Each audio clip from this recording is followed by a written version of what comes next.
Imagine you're stumbling through a smoky Athenian marketplace at dawn, the air thick with a sour bite of goat cheese and the faint whiff of gossip-laden sandals. And suddenly, Socrates, shuffling in a ragged toga that smells like ancient olives, locks eyes with you and asks, "What is the sound of a single thought?" Before we get our minds tangled in that ancient riddle, smash that like button if you're daring enough to face a philosopher who'd rather drink hemlock than hear applause, and tell me in the comments where you're watching from. Dim the lights, pour yourself a cheap cup of wine, and get ready to feel the weight of a question that's as heavy as a marble column and as uncomfortable as stepping on a stray sandal. You'll soon discover that Socrates' brand of wisdom is basically a cosmic punchline. I know that I know nothing, which means you're officially an expert at being clueless, kind of like scrolling endless memes and still not figuring out why the universe exists. So, drop a comment with the most absurd thing you've ever pretended to understand, and let's see who can out-ignorant the man who made ignorance an art form.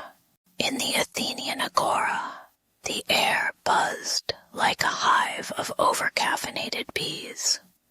The salty tang of the nearby sea, mingling with the earthy perfume of olives and sweat-soaked sandaled feet. Stalls hawked figs, pottery, and cheap jokes, while shouted petitions ricocheted off marble columns. Into that organized chaos stepped a wiry man with a crinkled forehead, his bald pate gleaming like a polished lyre under the midday sun. He wore a simple cloak, but his eyes crackled with the intensity of a lightning-struck antenna, scanning the crowd for fresh minds. A ragtag circle of curious youths, some still dripping from the bath, others wiping ash from their faces, gathered around him, eager for a snack of wisdom. Socrates opened with a question that hung in the air, heavier than the scent of goat cheese. What is virtue? He didn't lecture. He jabbed, like a streetwise detective interrogating a suspect, turning each answer into a labyrinth of why and how. The youths sputtered, their mouths tasting the hot dust of the market as they tried to pin down a definition that kept slipping away. With each reply, Socrates nudged them a step closer to the edge of their own assumptions, smiling like a mischievous cat watching a mouse chase its tail. The crowd nearby laughed, thinking the old man was just playing mind games, not realizing he was carving a new kind of marble statue, one made of questions. One bright-eyed boy named Alcibiades, who thought he was the next Greek version of a viral TikTok star, shouted, "I know, it's like being Instagram famous. People love you." Socrates raised a brow, his laugh a low, dry rasp that sounded like a wind-blown lyre string, and replied, "So you think virtue is just likes?" The joke rippled through the crowd, mixing with the clatter of copper pots and the occasional stray goat bleating nearby. A few youths rolled their eyes, but the hum of curiosity grew louder than the merchant's shouts, as if someone had cranked up the volume on a lyre solo. Even the old bakers paused, wiping flour from their hands, to listen to the irony of a man who claimed to know nothing, yet asked everyone what they thought they knew. Yet not everyone was amused. The city's elders, swaddled in toga-like comfort, whispered about preserving the old ways, their voices muffled by the clink of wine cups and the sweet perfume of incense drifting from nearby shrines. They eyed Socrates as if he were a stray dog, sniffing at their polished marble, an unwelcome scent threatening the order of their well-polished plates. The agora's rhythm, usually a steady drum of trade, began to skip a beat whenever his questions cut through the complacent chatter. Ironically, The very market that prized gold and gossip now found itself hostage to a man who sold nothing but doubt. The tension tasted metallic, like the first bite of an unripe pomegranate. As the sun dipped, painting the marble in bruised orange, a shadow fell across Socrates' shoulder, an envoy bearing a sealed decree that would later read like a grim spoiler for a dystopian series. He inhaled the lingering scent of roasted lamb, feeling the weight of impending trial settle around his neck like a heavy cloak, yet his smile remained stubborn, a grin that said, "I'm the Neo of philosophy. No one can unplug me." The youths, now soaked in the night's chill, felt the agora's pulse quicken, aware that the city's complacent traditions were about to collide with his relentless quest for truth. And somewhere, beyond the marble, the distant hoot of an owl, Athena's old mascot, seemed to echo, "Question everything, even the questioner." In the smoky belly of the Athenian agora, Socrates talked between stalls, spilling figs and fish, his eyes flickering like a cat hunting a laser pointer. He clutched his trusty cup of watered-down wine, but his mind was a sharpened blade, ready to slice through idle chatter. With each casual, "What is virtue?" he set up a mental trap, coaxing his interlocutors to crawl out of their comfortable certainties. The crowd heard the clink of his sandals and the hiss of his questions, a sound that felt like a courtroom drama meets a stand-up comedy set. By noon, even the street vendors sensed the electric tension, as if the air itself had been seasoned with pepper and provocation. Soon, a swaggering politician named Miletus strutted over, his toga flashing like a campaign banner on a billboard. Socrates asked, "Do you think the city is just because you pass laws?" And Miletus puffed his chest, only to discover his definition rested on a shaky stack of rumors and bribery receipts. The crowd gasped as the philosopher peeled back the glossy veneer, exposing a foundation of sand as fragile as a TikTok dance trend. Laughter rippled through the onlookers, half amused, half aghast, as the man's smug smile crumbled like a stale pita. The politician fled, muttering about silly old men, while his followers whispered about the sting of truth. Not satisfied with the elite, Socrates cornered a wandering poet, reciting verses about love and heroic deeds. He asked, "If love is a fire, who tends the hearth?" And the poet answered with melodrama, invoking Zeus and rose-petal breezes. Socrates then tugged at the poet's syllables, revealing that the fire was fed by gossip and cheap wine, not divine inspiration. A nearby carpenter, wiping sweat from his forearms, chuckled and offered a simple metaphor. A chair that's beautiful, but wobbles, still falls when you sit. The exchange sparked a chorus of chuckles, the scent of pine shavings mingling with the salty sea breeze, and even the dogs barked in rhythm with the debate. Word of Socrates' razor-sharp questioning spread faster than a rumor about a surprise festival. Young apprentices gathered around him like fans at a concert, hanging on every paradoxical quip and scribbling notes on wax tablets. Meanwhile, seasoned aristocrats scowled, fearing the erosion of their privileged echo chambers. They whispered that the philosopher was a dangerous mosquito buzzing in the Senate. Some citizens adored his fearless curiosity, feeling a thrill akin to binge-watching a thriller series, while others plotted to silence his relentless curiosity with the subtlety of a stone-thrown marble. The atmosphere in Athens grew taut, a mixture of admiration, envy, and the metallic tang of impending conflict. The climax arrived when a powerful citizen named Anytus, whose wealth shone brighter than the Acropolis at sunset, summoned a court to charge Socrates with corrupting the youth. The philosopher entered the courtroom with his usual calm, the scent of sandalwood and sweat hanging heavy in the cramped chamber. He answered the accusations with a grin, declaring, "I am the GPS that keeps the city from getting lost in its own myths." The judges exchanged nervous glances, the crowd's murmur rising like the roar of a stadium before a crucial match.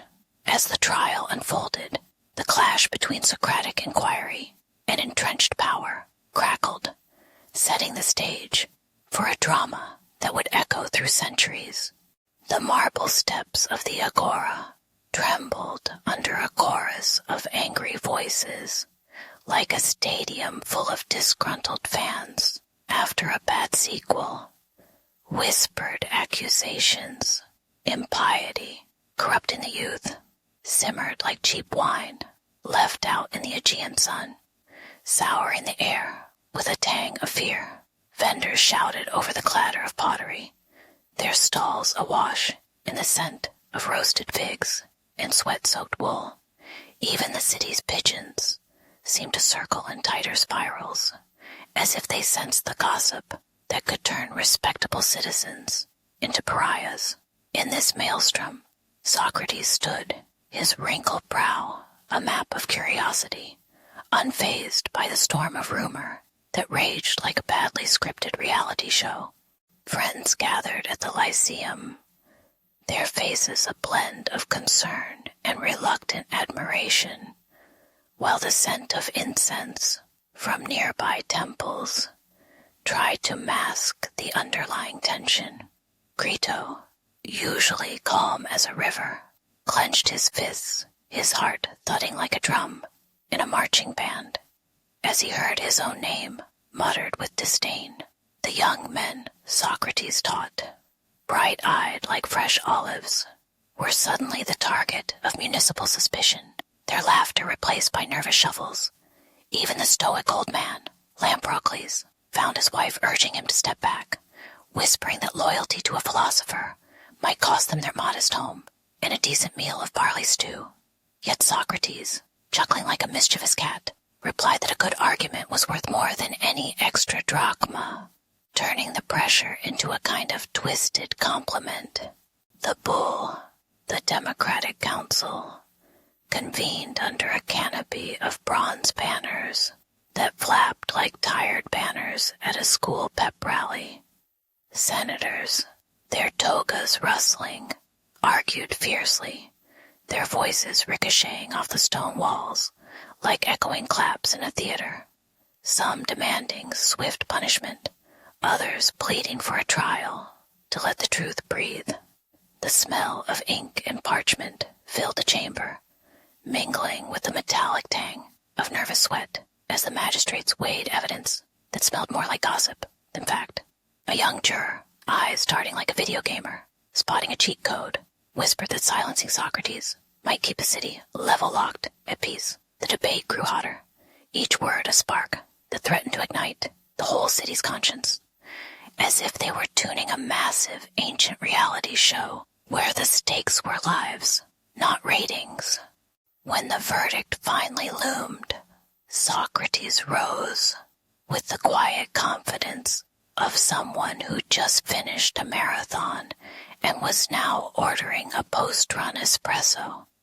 He tossed out a wry comment about how the city's fear of wisdom was like a cat fearing a laser pointer, amusingly futile, yet oddly relentless.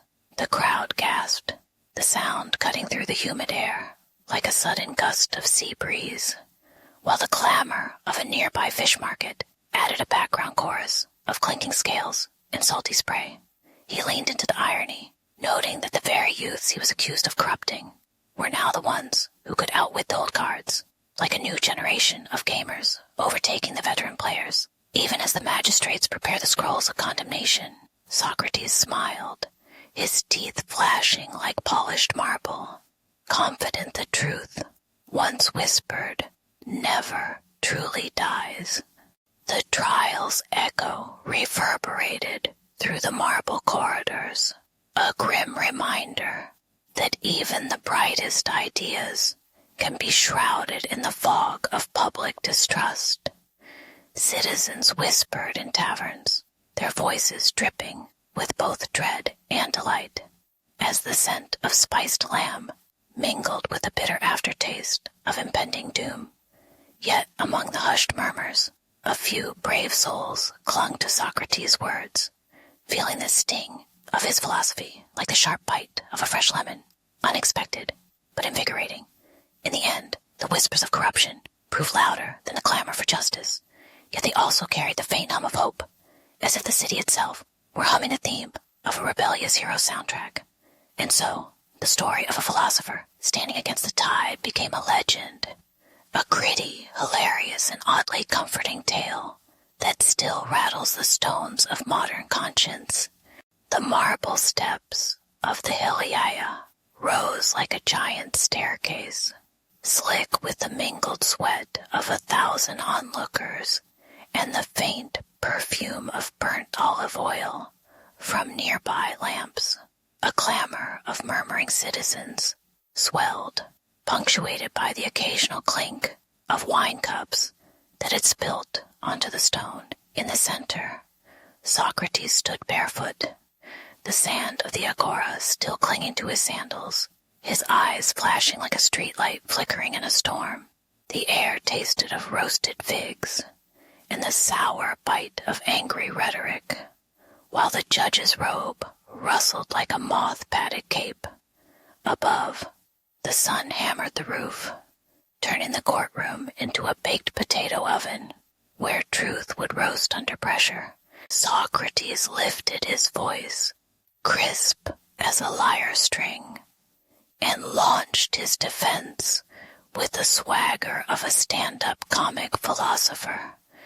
He mocked the accusers, saying they'd rather chase shadows than wrestle with ideas, a jab that made a few jurors grin like they'd just seen a meme of a cat wearing a toga.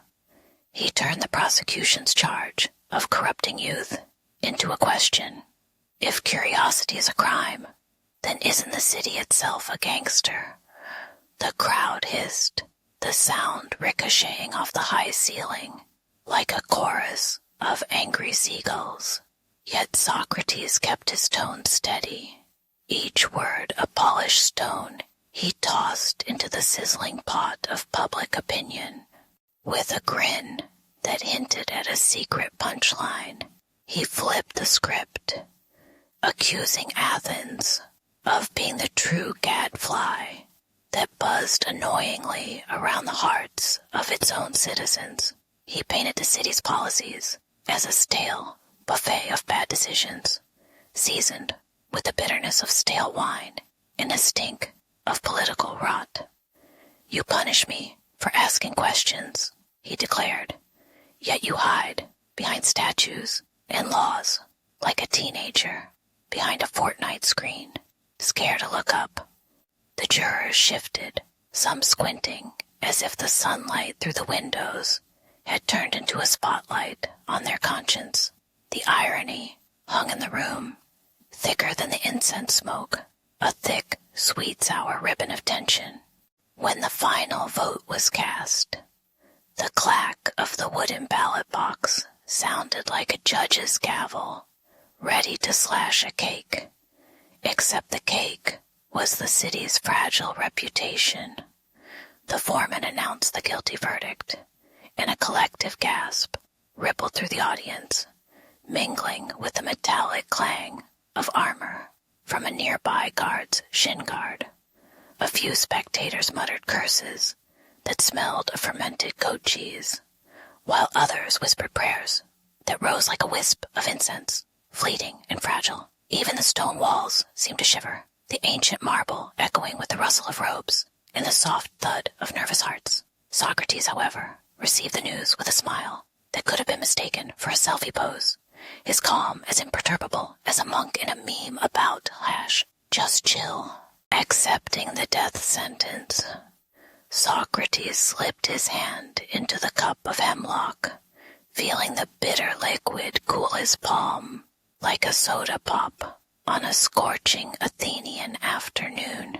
He whispered a farewell that was part joke, part prophecy, noting that even the best Wi-Fi can't keep a soul online forever. A nod to future generations' obsession with staying connected. The courtroom fell silent, save for the distant clatter of a blacksmith's hammer, a reminder that life still hammered on outside the walls of philosophy.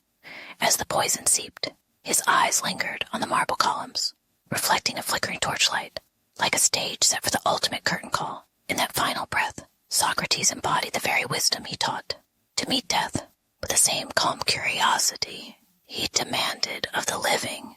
The marble steps of the agora echoed with the clatter of sandals as the jury filed back into the sun-baked courtyard. A thin veil of dust rose from the packed earth whenever someone shifted, and the air smelled faintly of boiled figs and cheap wine. Socrates, his beard a wild tumble of white, stood unruffled, his eyes twinkling like a mischievous cat caught in a trap. He laughed at the irony of being sentenced for corrupting youth, as if a modern influencer were banned for spreading too much wisdom. The crowd's murmurs rose and fell like a broken lyre, but the old philosopher seemed to be listening to a different tune altogether. A small cup of clear water sat on the stone slab, its surface trembling with a single leaf of hemlock, the poison that would soon write its own footnote in history. The liquid smelled like bitter almonds, the kind of scent that reminds you of a chemistry lab mishap rather than a dignified death. Socrates lifted the cup with hands as steady as a metronome and took a sip, feeling the toxins crawl like cold fire down his throat. He swore a whispered oath to stay curious, even as his muscles began to whisper back in protest. Around him, spectators held their breath, some choking on the scent of mortality, others smirking as if watching a tragic sitcom episode. As the hemlock tightened its grip, Socrates turned his gaze toward the gathered faces and asked, "Is this not the ultimate question?" His voice, still bright, cut through the growing silence like a laser pointer across a cat's eye. He reminded them that a life without examination is like a smartphone with no battery, pretty to look at, but utterly useless. With a grin that could have been mistaken for a smug meme, he declared that death was merely a pause button, not the end of the conversation. The courtyard seemed to hold its breath, waiting for the final punchline that never came, because the joke was on everyone who refused to think. Plato, perched on a low stone, watched his mentor's words dissolve like incense smoke, his heart pounding like a drum in a marching band. He clutched his notebook, scribbling furiously, as if the ink could capture the echo of Socrates' thoughts before they evaporated. The other students, eyes wide and cheeks wet with tears, swore a silent pact to keep the flame alive, even if it meant wandering through the dark corridors of politics and scandal. In the days that followed, they gathered around flickering oil lamps, replaying the dialogue like a binge watch of an ancient series, each episode more philosophical than the last. Their laughter, mixed with grief, turning the tragedy into a strange, hopeful comedy of ideas. Centuries later, the phrase, "unexamined life," pops up on coffee mugs, tattoo sleeves, and even on the cheeky captions of meme accounts that quote Socrates as if he were a streetwise guru. Scholars in dusty libraries and podcasters in neon-lit studios both trace the same thread, a relentless curiosity that refuses to be silenced. When a modern thinker quotes Socrates on a late-night talk show, the audience chuckles, then pauses, feeling the weight of 1,000 years of questioning. The legacy lives on, like an old vinyl record spinning on a turntable. Crackles, scratches, but the music never stops. In every corner of philosophy, from ancient stone steps to digital forums, the call to examine one's life reverberates louder than a supernova, reminding us that the real drama is always inside our own heads. The sun bled gold over the Athenian agora, turning the marble stalls into a glittering sea of shadows and dust. Vendors shouted over the clatter of sandals, the smell of spiced figs mingling with sweaty leather. In the middle of this chaos, an old man in a patched cloak, Socrates, strolled like a cat, hunting a laser pointer. He paused beside the marble steps where his former students, now scruffy philosophers, were arguing over who had the best joke about Dionysus. A grin cracked his weathered face as he recognized the eager eyes of the city's restless youth crowding around him. The teenagers swarmed like a flock of gulls after a dropped fish, their voices a mix of poetry slam and street ball banter. One of them, a wiry lad with a laurel-tied hairdo, tossed a pebble at Socrates' sandal and shouted, "Teach us, old man, how to hack the gods." Socrates chuckled, his laugh echoing off the stone like a cracked lyre string, and replied, "I'll only give you answers if you promise to stop stealing my olives." A chorus of giggles rose, punctuated by the guttural bray of a nearby donkey that seemed to sneer at the philosophical theatrics. The crowd's energy crackled, a living tapestry of curiosity and mischief. Amid the banter, a murmur rose like smoke from a kitchen fire. Rumors that Socrates dared to call the gods software bugs and taught youths to question authority. A stout merchant whispered to his neighbor, "He poisons their minds like sour wine left in the sun." The scent of roasting pork drifted by, blending with the bitter sting of political gossip. Even the marble statues seemed to lean in, as if the stone ears could catch the scandal. Socrates, unfazed, raised a brow and said, "If I am a danger, then I must be a dangerously good teacher." The Democratic Council, a band of bearded men in pristine robes, gathered under the shadow of the Acropolis, drafting scrolls with the seriousness of a Netflix binge-watch schedule, their quills scratched against papyrus, punctuated by the occasional thud of a sandal as a clerk rushed in with fresh figs for sustenance. Outside, the crowd's chatter grew louder, like a stadium crowd waiting for the next superhero movie trailer. A young clerk, eyes wide, muttered, "Shh, the city is about to put Socrates on trial. Talk about reality TV in ancient Greece." The air thickened with anticipation, a mix of olive oil, sweat, and the metallic tang of impending judgment. By sunset, the agora glowed amber, and Socrates stood alone, his silhouette a stubborn question mark against the twilight. He brushed a stray grape leaf from his robe, feeling the grit of years scraped into his skin like a badge of honor. A distant horn sounded, announcing the council's summons, and the crowd fell into a hush that felt as heavy as a lead-filled amphora. With a twinkle in his eye, Socrates whispered to a nearby youth, "Prepare for a drama where the chorus is the city and the tragedy is my own stubbornness.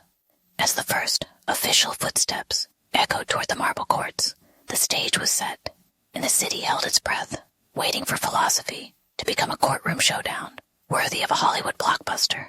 The sun hammered down on the agora like a busted oven, turning marble benches into sweaty pews. Citizens swarmed the painted stalls, the air thick with fish guts and the sharp perfume of freshly sliced figs. From the dais, 3 men, Miletus, Anytus, and Lycon, stepped forward, their robes rustling like old vinyl records. Each lifted a scroll, eyes glittering with the kind of righteous anger usually saved for a drama series finale. As they spoke, the crowd's murmurs rose like a chorus of angry crickets, setting the stage for a showdown that would make even a reality TV judge blush.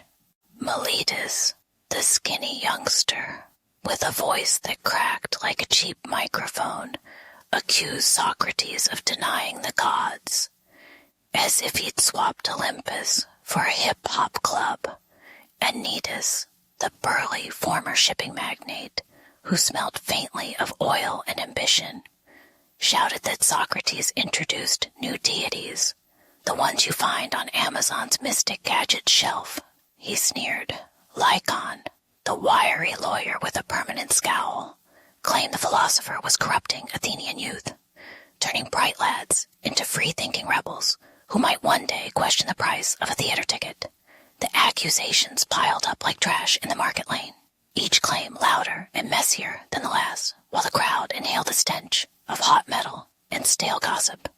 Even the pigeons seemed to pause, cocking their heads, as if waiting for a punchline that never came. Socrates stood calmly, his beard catching the sunlight, looking as unbothered as a cat lounging on a marble slab. He brushed off the venom with a witty smile, comparing the charges to a badly written script where the villain never shows up. Plato, perched nearby like the ever-loyal sidekick, watched the drama unfold, his notebook smelling of ink and stale wine. He could feel the sweat on his own forehead, a mix of fear and excitement, as if he were about to binge-watch a season finale of an epic saga. The tension crackled in the air like static before a lightning strike, and the ancient courtroom seemed ready to burst into a chorus of ooh, like a stadium chant. The irony hung heavy, for the very men chanting about protecting the city's morals were the ones strangling its voice, an act as subtle as a bull in a pottery shop. The crowd's cheers rose and fell like a surfboard's wobble, each shout echoing off the marble walls and stirring the dust into tiny fireworks. In the background, street vendors hawked honeyed wine, their cries mingling with the clatter of sandals, a soundtrack for a trial that felt part courtroom drama, part circus. Socrates' eyes flickered, catching the glint of a distant torch that seemed to say, "Let them talk, even if they sound like a broken iPhone reboot." Plato felt a strange shiver, half dread, half exhilaration, as if he were standing at the edge of a cliff, ready to jump into the unknown. Free speech's roller coaster, no seat belts attached. When the final accusation fell, a hush settled over the agora, thicker than the ash from a nearby altar.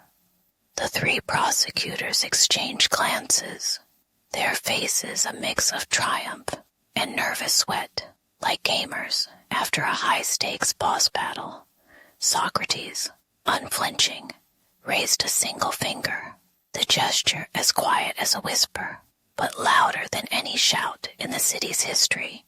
Plato's heart hammered like a drum, and he knew the trial would soon test not just a philosopher's life, but the entire Athenian experiment in free speech. As the sun began to dip, casting orange shadows over the marble, the stage was set for a philosophical drama. that would echo through ages like a meme that never dies. The marble steps of the Athenian court trembled under Socrates' bare feet as he rose, his cloak brushing the dust like a tired cat shedding fur. Around him, the clamor of angry citizens rose and fell like a chorus of cicadas trapped in a summer heat wave. The scent of sweat and incense mingled, a pungent reminder that philosophy was about to clash with raw human fear. Even the bronze statues seemed to lean in, their stoic eyes flickering with curiosity. Socrates lifted his voice, rough as river stone, prepared to turn the trial into a theatrical showdown. He turned his gaze to Meletus, the chief accuser, and asked, "What is a god? And why should it punish a man for questioning its mysteries?" Meletus stammered, his tongue knotted like seaweed, while Socrates sliced the argument with gentle but relentless questions. Each reply revealed a hole so big it might swallow the ship of Athenian morality. Whole, the jurors muttered, their eyebrows climbing like the sails of a trireme in a storm. As the old logic crumbled, even the courtroom's echo seemed to sigh, as if the walls themselves were tired of the same tired accusations. Socrates then whispered to the assembled citizens, "Virtue is not a silver shield you can polish to impress the crowd, but a stubborn weed that grows in the cracks of complacency." He painted virtue with colors of morning light, describing a farmer who tends his field honestly while the market barks like a hungry dog. The smell of fresh olives wafted from a nearby stall, a reminder that simple, honest work can be more heroic than lofty speeches. His words flickered like neon signs in a dark alley, daring each juror to ask themselves whether they were guardians of truth or just paid actors in a state-run drama. A murmur rose, half curiosity, half dread, as the city's conscience squirmed like a trapped mouse. But the crowd, slick with fear, clutched their helmets tighter, as if a sudden gust might blow away their cherished myths. They whispered that Socrates' questions were like grenades tossed into the quiet of an ancient library, ready to shatter the scrolls of tradition. An old baker muttered that any disruption could spoil the dough of social order, making the whole city rise like a burnt loaf. Irony dripped from the scene. The man who claimed to love the city was now being painted as its greatest threat, a villain worthy of a Greek tragedy or a Netflix villain spoiler. Yet the jurors' faces hardened, their eyes narrowing like shutters against a storm, the city's doubt thickening like incense smoke. When the final vote loomed, the courtroom felt as tense as a gladiator's bow before a final thrust, every heartbeat echoing against the stone walls. Socrates smiled, his mouth a crooked line, as if he'd just seen a meme of a philosopher drop in the mic. The condemned man's fate hung like a heavy cloak, while the crowd's murmurs resembled a low-frequency bass line in a club, persistent, unavoidable. In that charged moment, Athens teetered between enlightenment and extinction, a city caught between the ancient scroll and a modern, TikTok-style moral crisis. And so the trial ended not with a bang, but with a lingering question. Who truly holds the torch of virtue? The one who asks, or the one who fears the darkness? The marble steps of the Heliaia trembled beneath the shuffle of 500 jurors, their sandals squeaking like a chorus of angry crickets. Sunlight slanted through the high windows, painting the stone floor with golden bars that tasted of dust and sweat. Voices rose and fell, a cacophony of accusation and defiance, while the scent of olive oil and the sour tang of vomit from a nearby tavern slipped through the open doors. Even the marble statues seemed to lean in, their stone eyes watching the drama unfold. The atmosphere crackled as if the gods themselves were tuning their lyres for a tragic encore. When the clerk slammed his palm on the wooden table, the thud resonated like a drum roll, announcing a verdict on a reality show finale. One by one, jurors whispered their votes into the wax-sealed urn, each clink of a pebble, a miniature gunshot in the quiet. The tally sheet grew heavier, ink spreading like spilled wine across parchment, each stroke a tiny accusation painted in black. A murmur rippled through the crowd, half gasp, half giggle, as the numbers tipped toward guilt. An ironic plot twist, worthy of a Netflix drama. The air grew thicker, buzzing with the metallic smell of fear, and the faint aroma of roasted chestnuts from a street vendor outside. At last, the clerk lifted the lid, unveiling a tally that sang the word guilty less louder than any shout from the agora. The council, bound by the stone-cold statutes of Athens, stared at the result as if it were a bad joke they couldn't unlaugh. With a solemn gesture, the magistrate handed Socrates a cup of hemlock, its green liquid shimmering like a toxic cocktail on the bar of a speakeasy. The crowd gasped, some coughing from the sudden whiff of bitter herbs, while others smirked, imagining the philosopher's last words as a punchline to his own life's joke. Irony dripped from every corner of the chamber, as the man who questioned everything now faced the ultimate, unavoidable answer. Socrates rose, his posture as relaxed as a cat, lounging in a sunbeam, and his eyes flickered with the same mischievous spark that once set Athenian youths on fire. He raised his hand, not in protest, but in a silent thank you to the universe for the grand finale, like a rock star taking a final bow before the lights go out. "I drink," he said, his voice steady, "as a friend would share a cup of wine at a banquet, not as a condemned criminal fearing the darkness." A ripple of quiet applause rose, part reverence, part bewilderment, as the audience realized the philosopher had turned his own execution into a philosophical TED Talk. The irony hung in the air, thick as the hemlock's bitter perfume, inviting every listener to sip their own doubts. The cup came forward, its porcelain belly glistening with the poison that smelled of freshly cut grass, meeting a hint of decay, an olfactory reminder that death can be both beautiful and grotesque. As Socrates tipped the cup, the liquid swirled like a tiny galaxy, catching the light and the collective breath of the hall. He swallowed, his throat closing with a soft, wet sigh that sounded oddly like a satisfied belch after a hearty meal. The room fell into a heavy silence, broken only by the distant clatter of a street vendor's cart and the murmuring of the jurors, who now seemed to question whether the real trial was over. In that moment, Athens tasted the bitter aftertaste of its own hubris, and the echo of Socrates' calm resolve lingered like a lingering chord from a lyre left unstrummed.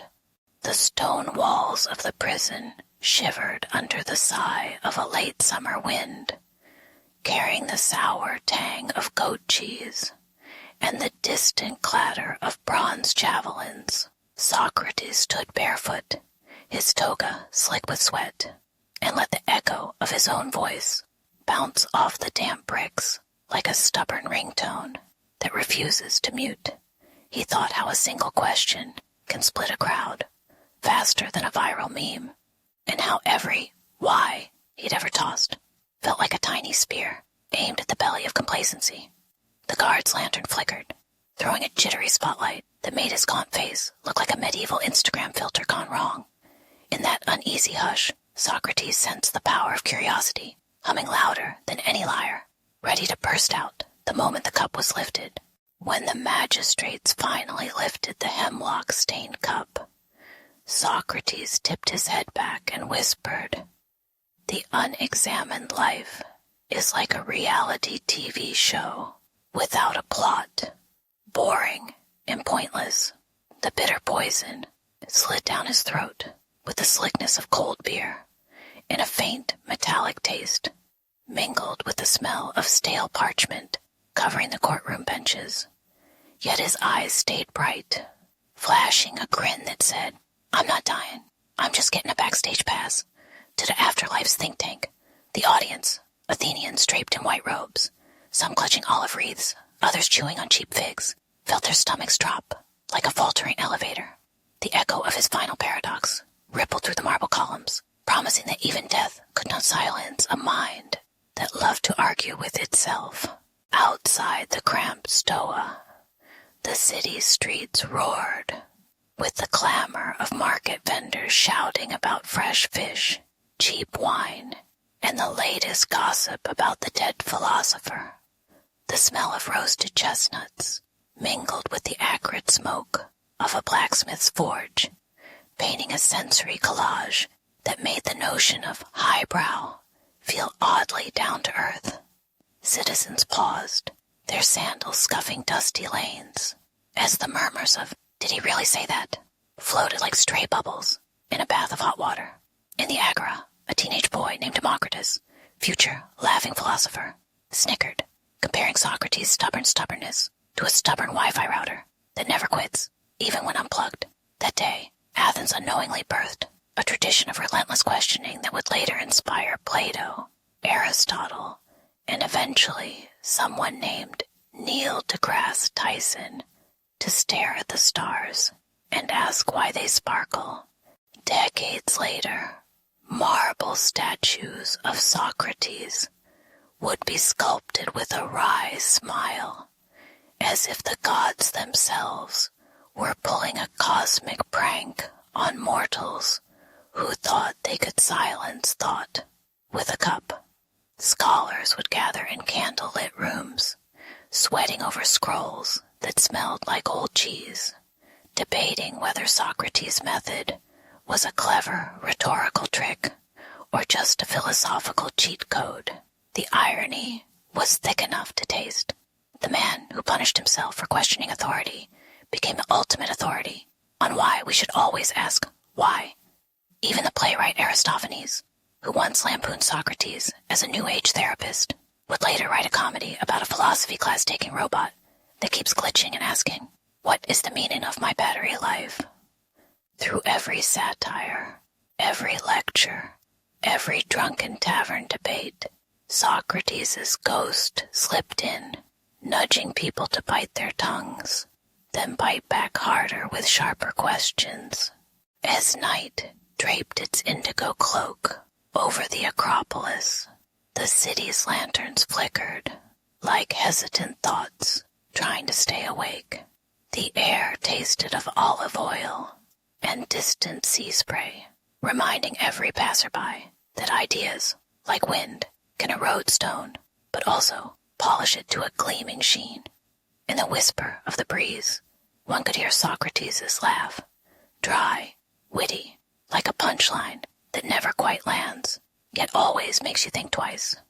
Future generations, from Roman senators to modern college students scrolling TikTok videos of philosophy memes, will trace their intellectual lineage back to that cramped courtroom where a man chose a cup over silence. And so, the legacy of the philosopher lives on, a stubborn, mischievous spark that refuses to be doused, lighting the path for anyone daring enough to question, even if the answer is just because.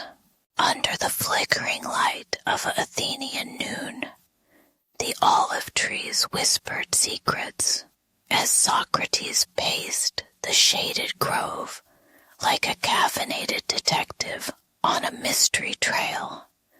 The scent of crushed figs and the distant clang of a potter's wheel, tangled with the salty breeze from the nearby harbor. Socrates, with his wild, unkempt beard, tossed questions at his young protege Plato as if they were stones, each splash rippling through the young man's mind. Plato, eyes wide as a newborn owl, swallowed those riddles and felt his brain buzz like a bee trapped in a jar of honey. The whole scene could have been a Greek-style episode of / The Office, except the stapler was a broken lyre, and the punchlines were philosophical paradoxes.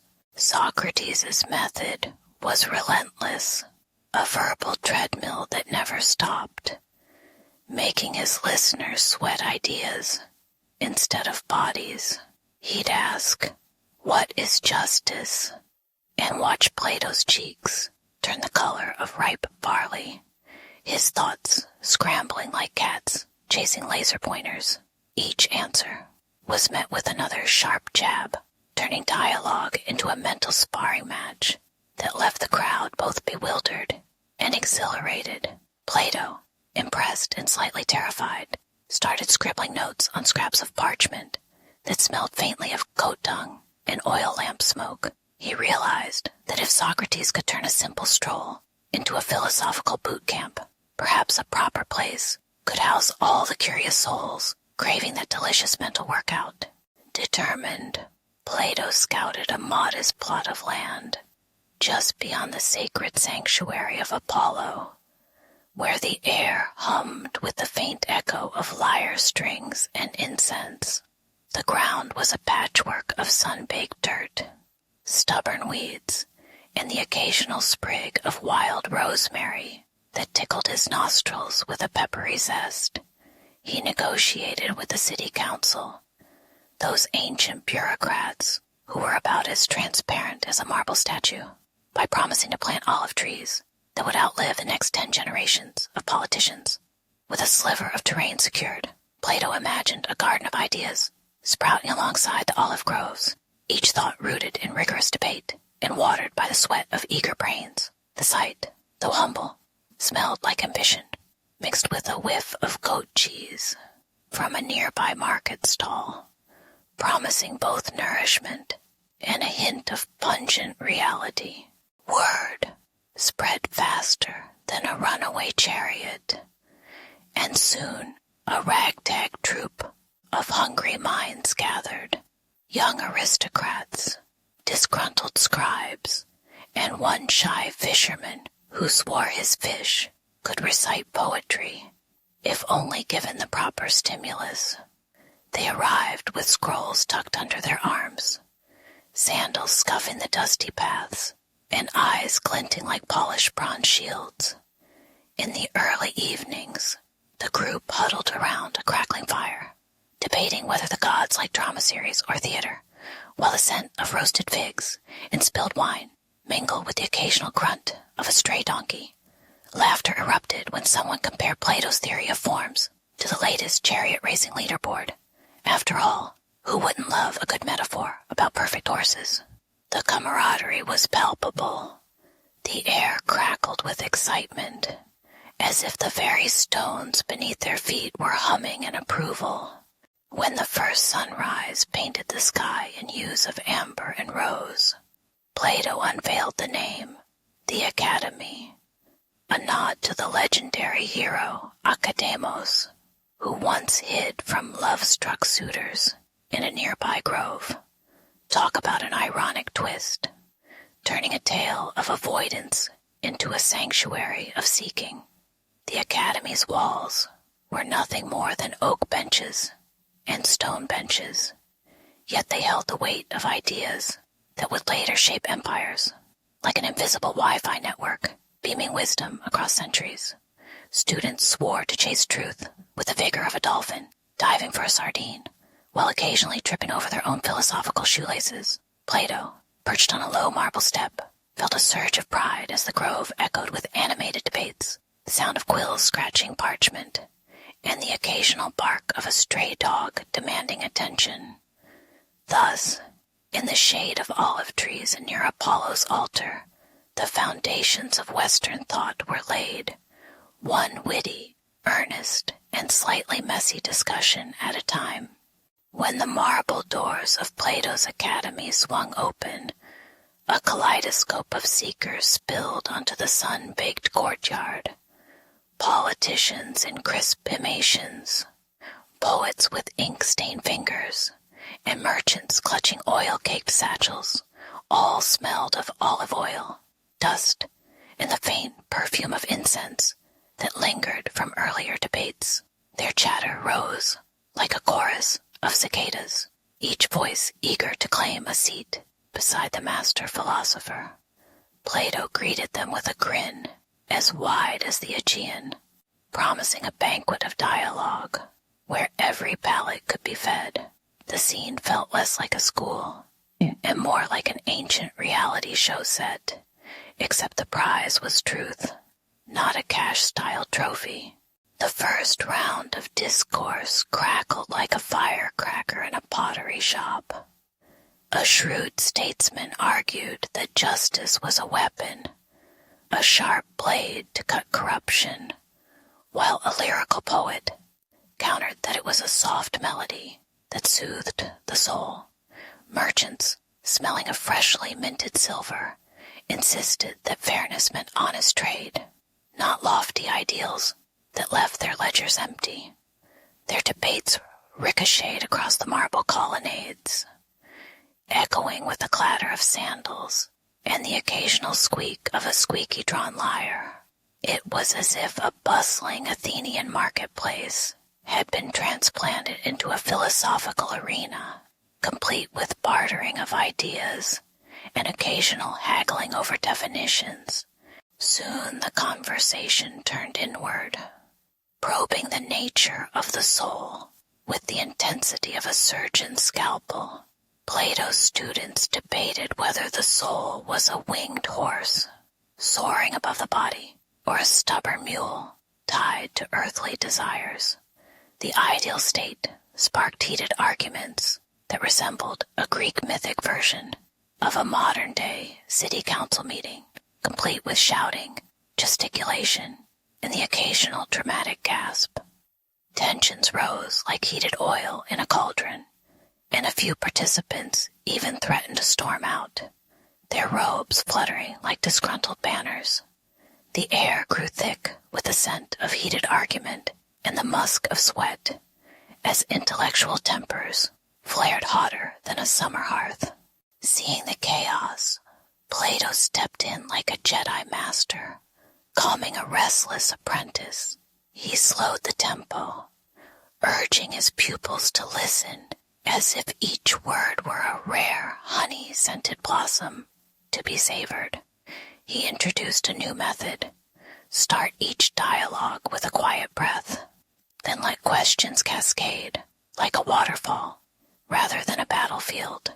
The teachers adopted a playful ritual, raising a single olive branch each time someone offered a genuinely fresh perspective, turning the tension into a game of wit. Even the most stubborn merchant cracked a smile, admitting that this approach felt like unlocking a cheat code in a video game of philosophy. By the end of the week, the Academy had forged a set of guiding principles as solid as the marble steps beneath their feet. They agreed that dialogue must be respectful, that curiosity outweighs certainty, and that laughter is an essential ingredient in any serious pursuit of truth. The scent of incense lingered, mingling now with a faint aroma of fresh figs, shared among the group as a peace offering. As the sun dipped behind the Acropolis, the seekers departed with their minds buzzing, their hearts a little lighter, and their sandals slightly scuffed from restless pacing. Plato watched them go, chuckling to himself that the Academy had become a living, breathing laboratory where even the most stubborn ideas could be kneaded, seasoned, and served up fresh.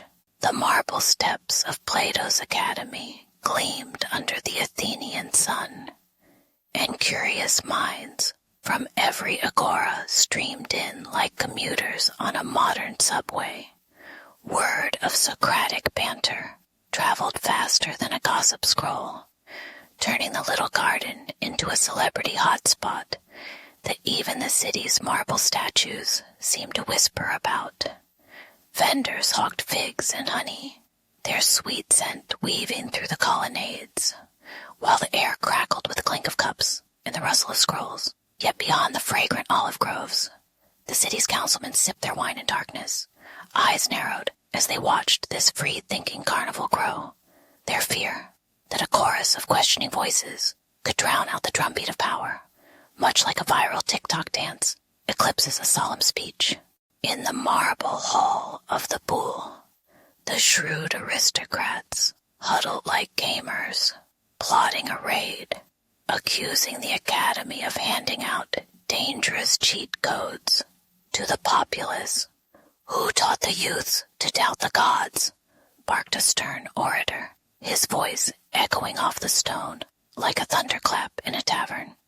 The smell of sweat and oil lamps mingled as scribes furiously copied accusations onto papyrus, their quills scratching like crickets at night. Ironically, the very men who once delivered epic speeches now trembled at the thought of a philosopher turning their own rhetoric into a weapon. The city's elite, dripping with fine perfume, felt as vulnerable as a celebrity caught without makeup on live TV.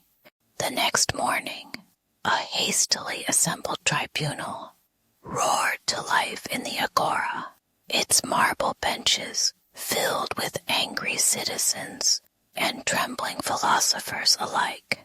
The judge's gavel struck like a hammer on a blacksmith's anvil, sending vibrations that made the nearby olives wobble on their branches.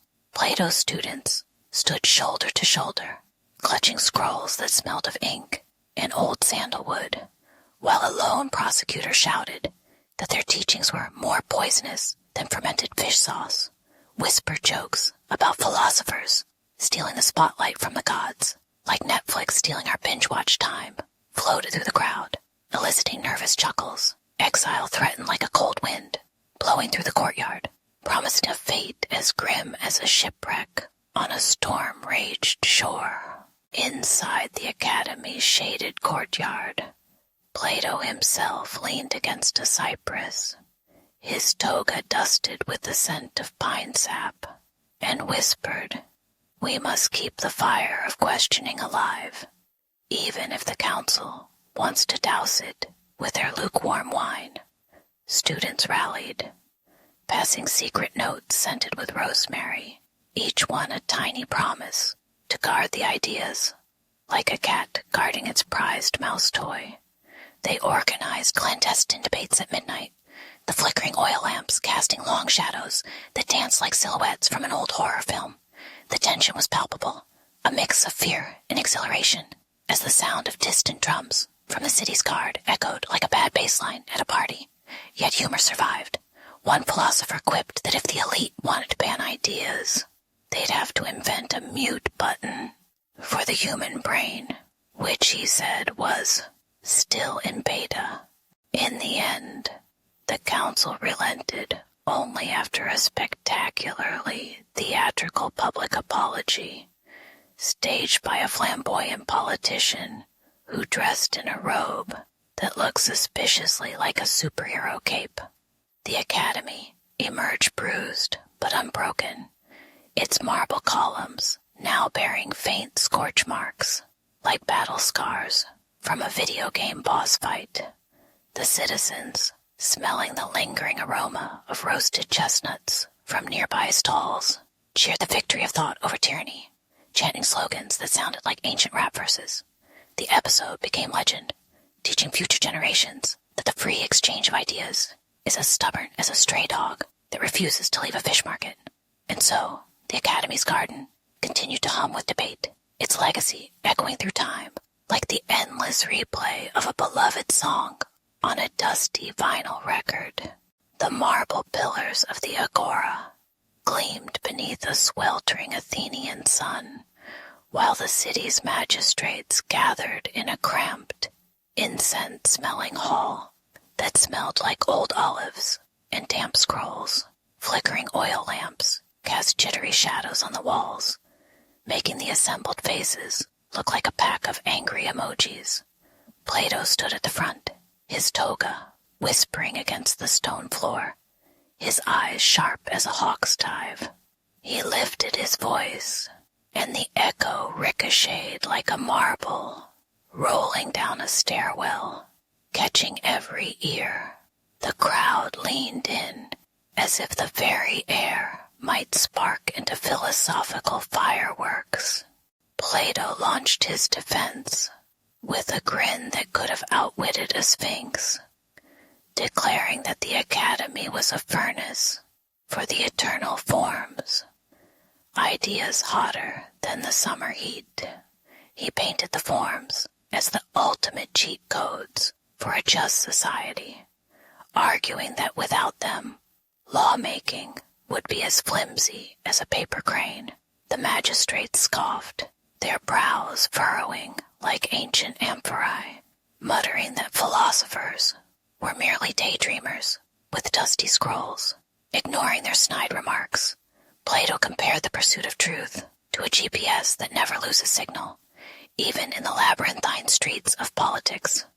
A nervous chuckle rippled through the crowd, half nervous, half impressed, as the debate roared louder than a market brawl. The tension rose like dough left too long in a warm kitchen, and soon the hall vibrated with heated rhetoric and the occasional clink of bronze cups. One magistrate, reddened like a ripe tomato, jabbed, "If you teach souls to dream of perfection, who will tend our fields?" To that, Plato quipped, "Even farmers need to know why the sun rises, or they'll harvest darkness."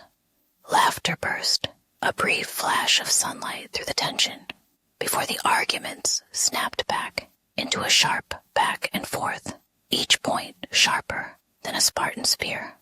The air grew thick with the scent of sweat, spilled wine, and the faint metallic bite of tension, a cocktail only a council of philosophers and politicians could stir.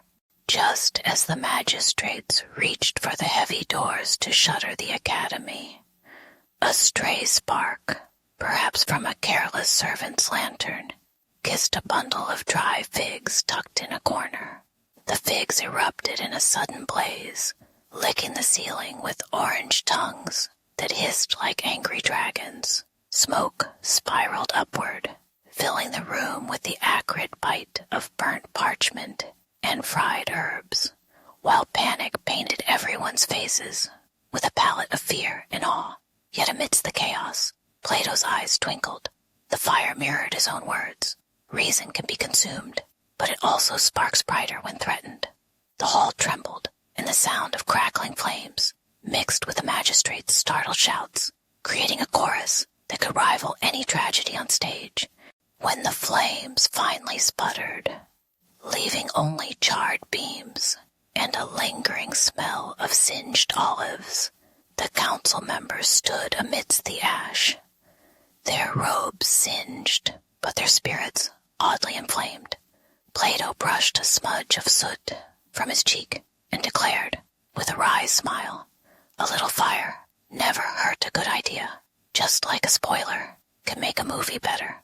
The magistrates, humbled and a bit singed, nodded, realizing that the academy's flame could not be snuffed by mere doors or degrees. The surviving scholars gathered the remnants of their scrolls, their voices low but steady, promising that the next lecture would rise like a phoenix from the wreckage. In that smoky aftermath, the ancient all became a living metaphor. The indomitable spark of reason burns brightest when the world tries to smother it.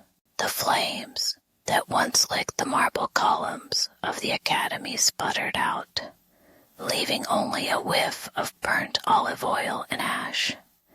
Yet the stone walls stood stubborn, like a stubborn old goat, refusing to be moved.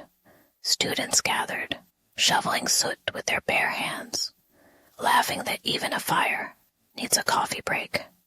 Master craftsmen hammered new marble, and the scent of fresh limestone mingled with the lingering smoke. By sunset, the rebuilt courtyard gleamed, a phoenix-like promise that ideas cannot be burned away.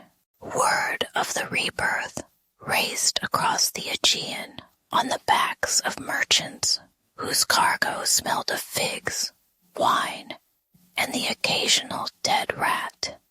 In Alexandria, scribes copied Plato's dialogues onto papyrus, humming the tune of a lyre, while the Nile's mud clung to their sandals. In Carthage, philosophers debated under palm shadows, their arguments spilling like salty sea spray onto the sand. Even the Roman legionaries paused their boot-clacking marches to ask, "So, Socrates, what's the secret sauce of virtue?" The Academy's teachings spread like a gossip chain, unstoppable and oddly intoxicating. Young Aristotle strutted into the marble halls, his mind buzzing like a wasp in a summer pantry. He devoured Plato's theories, then tossed out his own ideas, shaking the air with equations that smelled of burnt incense and goat cheese. Archimedes, shouting Eureka from a bathtub, imagined a world where geometry could lift ships and predict the stars, while his neighbors complained about the splash. The scent of heated debates mingled with the earthy perfume of olives, and the Academy became a laboratory where philosophy and science flirted like mischievous lovers. Even the gods seemed to lean in, chuckling at mortals who tried to map the cosmos on cracked stone tablets. Statesmen drifted in from distant polities, their robes smelling of horse sweat and political ambition. Athenian orators quoted Plato to charm crowds, only to later whisper that justice was sometimes a fancy word for tax collection. The Roman Senate, ever the party animal, invited Plato's ideas to a banquet where wine flowed and Cicero tried to make the forms sound like a new kind of toga. Across the centuries, kings and queens consulted the Academy's scrolls like cheat codes for ruling, finding wisdom that glittered brighter than their crowns. Yet, despite all the pomp, the core message remained stubbornly humble, a reminder that true power lies not in swords, but in clean, well-kept thoughts. When the last candle flickered out, the echo of Plato's voice lingered like the aftertaste of strong coffee in a quiet library. That modest grove, once just a patch of grass and a stubborn oak, had sprouted roots that now tangled with every Western mind, from Shakespeare to the guy who invented the iPhone. The Academy's legacy shines on, a light that never dims, even when you stare at it through the smoky haze of modern cynicism. So, next time you argue about truth on a coffee shop patio, remember, you're basically sitting in the shadow of an ancient marble corridor, sipping espresso that smells faintly of philosophy. And that, dear listeners, is how a tiny school in ancient Greece became the ultimate Wi-Fi hotspot for human thought. The sun hammered the marble stalls of the agora, turning the dust into a golden haze. Vendors shouted over clanging copper pots, their wares a kaleidoscope of olives, figs, and the occasional goat that smelled like a gym locker after a marathon. Among the crowd, a wiry boy named Lysias weaved between stalls, his sandals scuffing the grit, while his mind raced like a chariot on a racetrack. He paused at a stone bench where a man with a bald head and a crooked grin stared at a stray cat that dared to nap on his sandals. The bald man was Socrates, whose eyes flickered like a neon sign advertising philosophy. He raised a hand, and the cat bolted, sending a plume of sandal-scented dust into the air. "Young Lysias," Socrates said, his voice a blend of honey and a barkeep's sarcasm. Do you think the cat enjoys philosophy? Lysias blinked, half expecting a meme reference about cats being the ultimate internet philosophers. The crowd chuckled, the market's din swallowing the joke like a thirsty horse drinks water. Socrates chuckled, then launched into his favorite weapon, the question, sharp as a spearhead. He asked Lysias what makes a man good, and the boy answered, "Winning debates, I guess." Socrates smiled, pointing at a stall-keeper, haggling over a cracked amphora, and asked, "Is the amphora good because it holds wine, or because we all pretend it does?" The question ricocheted through the crowd, sparking eyebrows to rise like steam from a hot bath. Lysias felt his brain wobble, the way a newborn foal trips over its own legs. They sat on the stone bench, the market's chorus of shouts, donkey brays, and sizzling meat providing a soundtrack. Socrates pressed his palm against Lysias's cheek, as if to hear the thoughts humming beneath. "If you say the cat is indifferent, then how do you know?" he prodded, offering a grin that could have been a meme caption. "Ask me anything. I'm a philosopher." Lysias stammered. I guess I don't know." Socrates replied, "Exactly. Admit ignorance, and you've already won a round." A nearby vendor tossed a stale olive pit at them, and it bounced off Socrates' sandal, prompting a collective gasp and a few laughs. By the time the sun began to dip, casting long shadows over the marble, the agora hummed with a new rhythm. Lysias walked home with a head full of unanswered questions, feeling lighter than a feathered sandal. He realized that learning in Athens was no longer about memorizing speeches like a medieval karaoke singer, but about dancing with ideas, stepping on each other's toes, and sometimes slipping on the oily floor of doubt. The crowd's chatter turned into a chorus of eureka moments, as if the city itself whispered the old Socratic mantra, "Know thyself, or at least ask why your sock smells like fish." And so, under the flickering torchlight, the seeds of dialogue sprouted, promising that every future debate would be as lively as the market's gossip, if not more pungent. On a blustery afternoon, in the agora, Socrates slipped into the marble shade of a modest stoa, his cloak flapping like a tired flag. He gathered a motley crew of fishermen, merchants, and a nervous-looking potter who swore his wife's onions could solve any dispute. The sound of goat bleats and the clatter of pottery wheels formed a chaotic soundtrack, while the salty breeze carried the faint sting of olives and sweat. With a mischievous grin, Socrates pulled a wooden cup from his satchel and declared, "Let's stir the stew of your opinions, not just sip the broth." The small circle settled onto worn benches, oblivious that they were about to enter a mental gym where every belief would be bench-pressed. Socrates launched his first volley by asking, "What is justice really?" A burly wool seller answered with a booming, "Justice is getting your money back when a thief steals your wares." The philosopher's eyebrows lifted as if he'd just tasted a sour grape, and he countered, "Is it the act of revenge, or the feeling of balance in the soul?" The crowd's murmurs grew louder, mixing with the hiss of a nearby kettle, as hidden assumptions about fairness began to unfurl like a damp scroll. Laughter erupted when a teenage scribe whispered, "So justice is just a fancy term for no one gets the last fig." A joke that cut straight through the weighty jargon.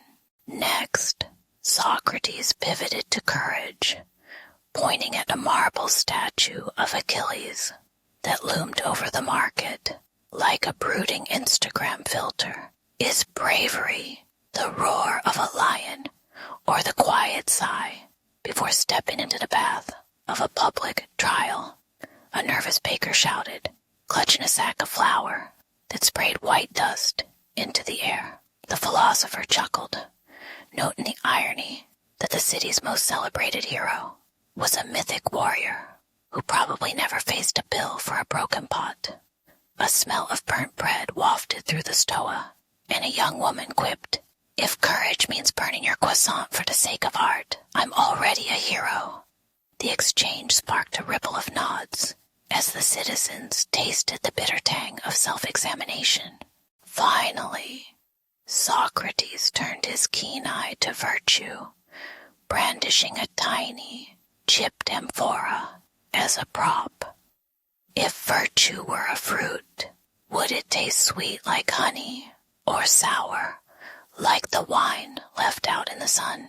The philosopher asked, his voice echoing against the stone walls. A grizzled sailor muttered, "It's probably whatever keeps the ship from sinking," prompting a ripple of chuckles and the distant clank of a ship's hull nearby. The crowd's faces flushed with the heat of the day and the heat of scrutiny as they realized their cherished virtues were often just convenient excuses for comfort.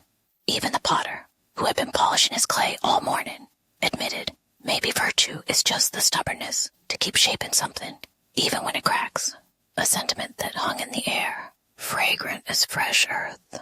By sunset, the stoa buzzed with the electric buzz of freshly unearthed doubts, and the soft rustle of parchment notes scribbled in haste.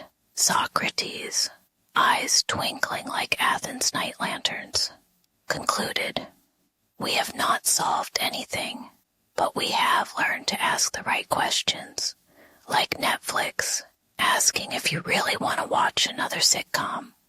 The citizens filed out, some clutching their cloaks tighter, others shaking off the dust of complacency, each carrying a tiny ember of curiosity that could ignite a new debate at the tavern.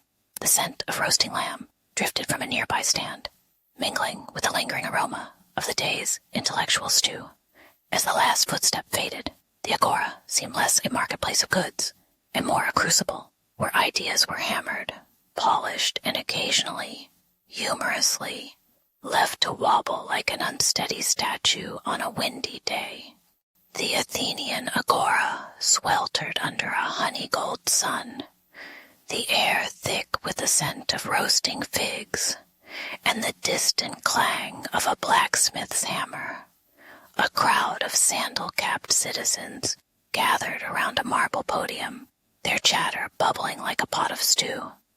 Into this chorus strode a charismatic sophist, his toga a flash of crimson silk that caught every eye, his voice smooth as polished marble. He lifted a scroll, eyes sparkling with the confidence of a modern-day influencer, ready to drop a viral hashtag. With a flourish, he challenged Socrates, declaring the philosopher's method a mere game of clever rhetoric. The sophist strutted forward, waving his arms like a charismatic TV host unveiling a new reality show, and proclaimed, "Socrates, you're just selling ideas like a used car salesman on a hot summer day." He peppered his speech with flamboyant metaphors, comparing Socratic questioning to a magician's sleight of hand, all while the crowd smelled faintly of sweat and fresh olives. A burst of laughter rippled through the listeners as he jabbed, "You think you discovered truth, but you're really just polishing your own ego." He leaned in, eyes narrowed, as if daring anyone to challenge his polished rhetoric. The audience leaned back, half amused, half wary of the scented perfume of intellectual bravado. Socrates, unruffled, raised a single finger and asked, "What is it that you claim I am selling, and to whom?" His voice cut through the buzz like a cool draft from a hidden fountain, and the sophist's smile twitched. The philosopher's gaze swept the crowd, catching the glint of oil-stained jars and the rustle of parchment, while his questions drummed a steady rhythm on the marble steps. Each query felt like a gentle, yet relentless tide, pulling the sophist's arguments back into deeper water. The onlookers felt a strange shiver, as if the very ground under their sandals were humming with a new kind of curiosity. The debate ignited like a spark in a dry wheat field, and the sophist retorted with a cascade of polished anecdotes, each more theatrical than the last. He tossed out examples of politicians who could sway the masses with a single, well-timed phrase, the scent of cheap wine mingling with the dust kicked up by their animated gestures. Socrates, however, replied not with counterclaims, but with another question. If persuasion can win a battle, does it also win a war of the mind? The crowd's murmurs grew louder, some clapping as if at a gladiatorial match, others frowning like they just tasted bitter ash.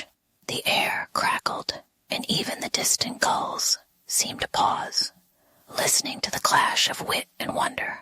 As the sun began to dip, casting long bronze shadows across the stoa, the citizens found themselves at a crossroads.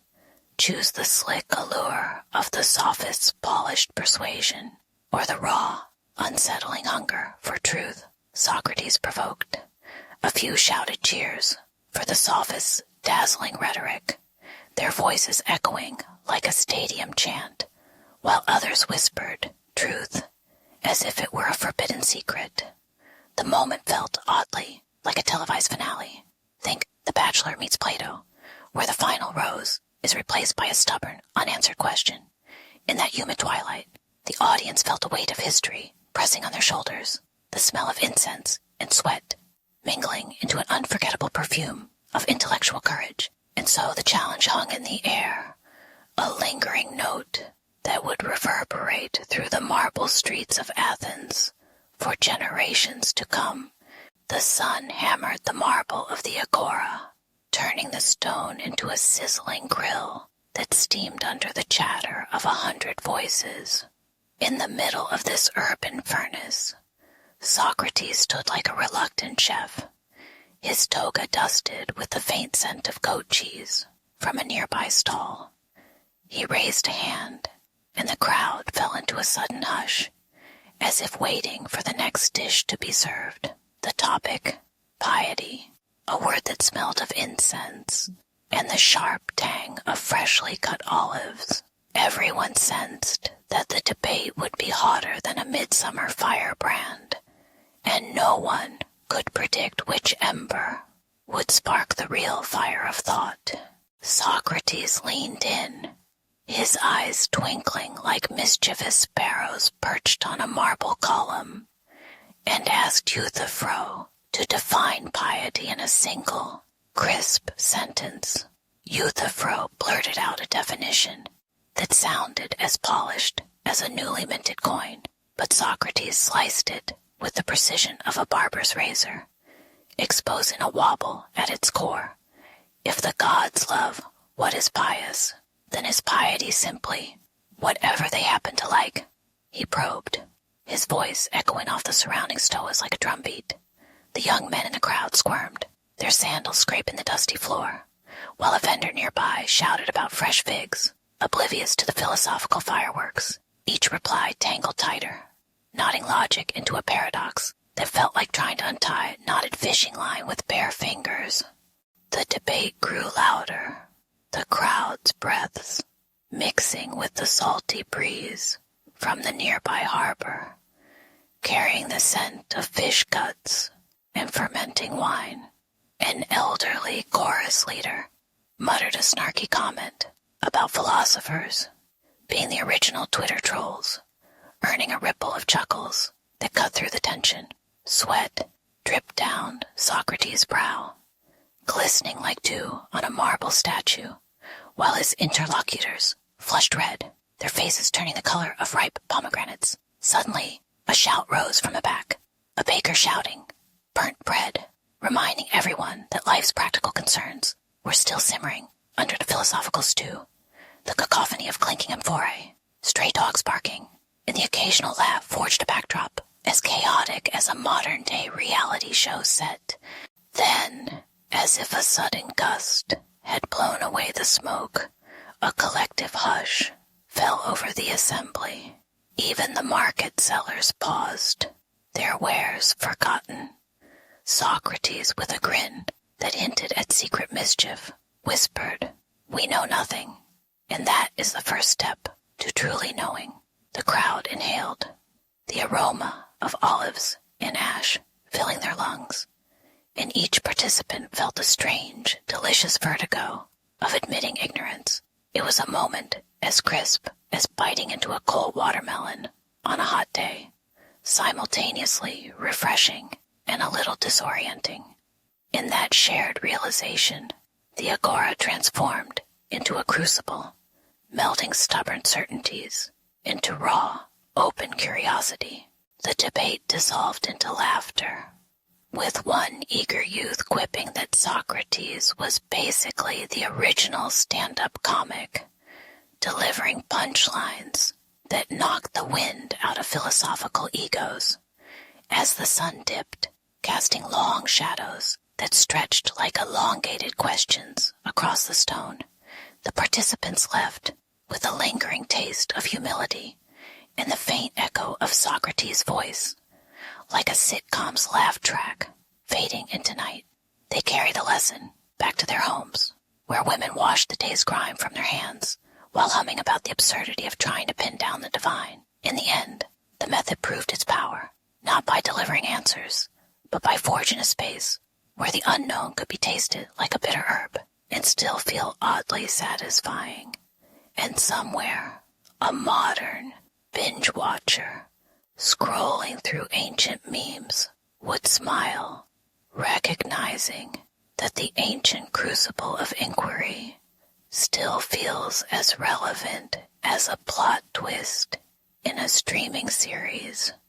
The sun baked the marble of the Athenian agora, turning its shadows into liquid gold as vendors shouted over the clatter of carts.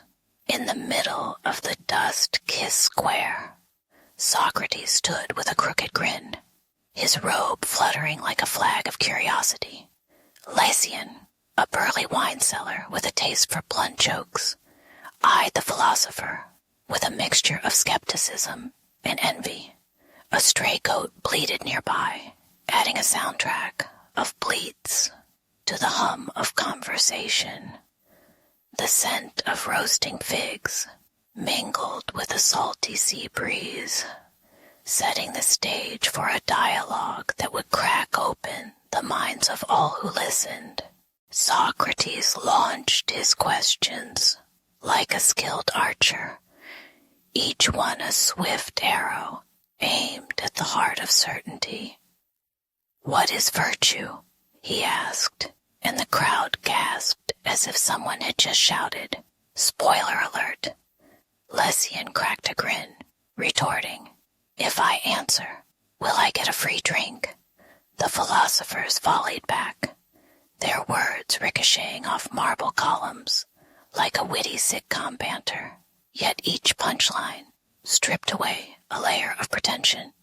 The sound of sandals scraping stone punctuated the rhythm, while the occasional laugh rose like incense from the heated crowd. Even the stoic statues seemed to lean in, their stone faces softening under the weight of the questions. When the sun began its slow descent, casting amber ribbons across the plaza, the dialogue reached its crescendo. The participants, from sweaty wrestlers to shy apprentices, all nodded in unison, as if they'd just discovered the cheat code to life. "We shall carry this method beyond today," Socrates declared, his voice echoing like a drumbeat across the rooftops.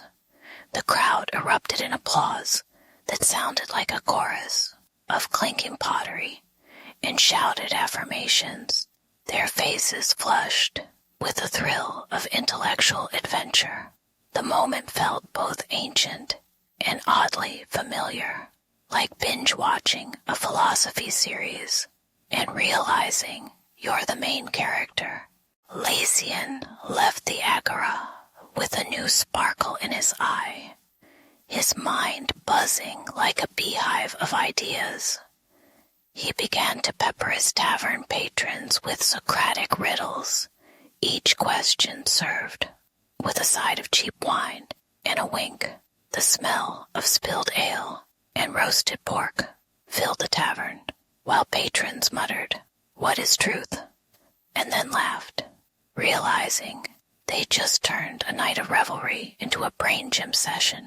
Word spread faster than gossip about the latest drama at the theater, and soon every market stall, school, and stoic corner echoed with the clatter of thoughtful debate. Even the city's statues seemed to hum, as if the marble itself absorbed the newfound habit of questioning.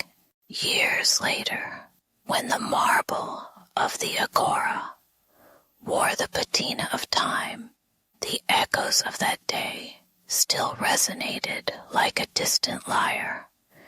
Young philosophers traced the footsteps of Socrates and Lacian, feeling the faint tremor of curiosity in the stones beneath their sandals. The Socratic method became a lifelong habit, a mental workout routine that Athenians performed as routinely as their morning olive oil massages. Athens, once famed for its war heroes, now boasted a reputation for sharp minds that could slice through propaganda like a chef filleting a fish. In the end, the chorus of questions became the city's most enduring anthem, a reminder that wisdom, once heard, never truly fades. The sun baked the marble of the Athenian agora like a giant grill, and the air smelled of olive oil, spilled wine, and a hint of sandalwood from wandering philosophers. In the middle of the hustle, Socrates, old as the city's cracked columns and twice as wiry, leaned against a stone bench, his toga rustling like a cat's tail. A lanky Roman teenager named Lucius, fresh from the Forum and still tasting the sea salt of the Mediterranean, sidled up, eyes bright with curiosity and a belly full of figs. Socrates raised an eyebrow, chuckling that the boy looked like a gladiator who'd forgotten his sword. "Tell me, Lucius, what is virtue?"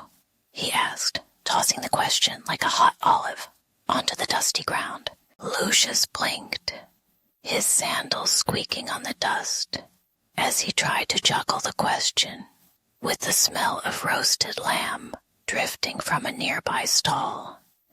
Socrates flicked his tongue at a stray goat, then launched into a rapid-fire dialogue, each question snapping like a whip crack.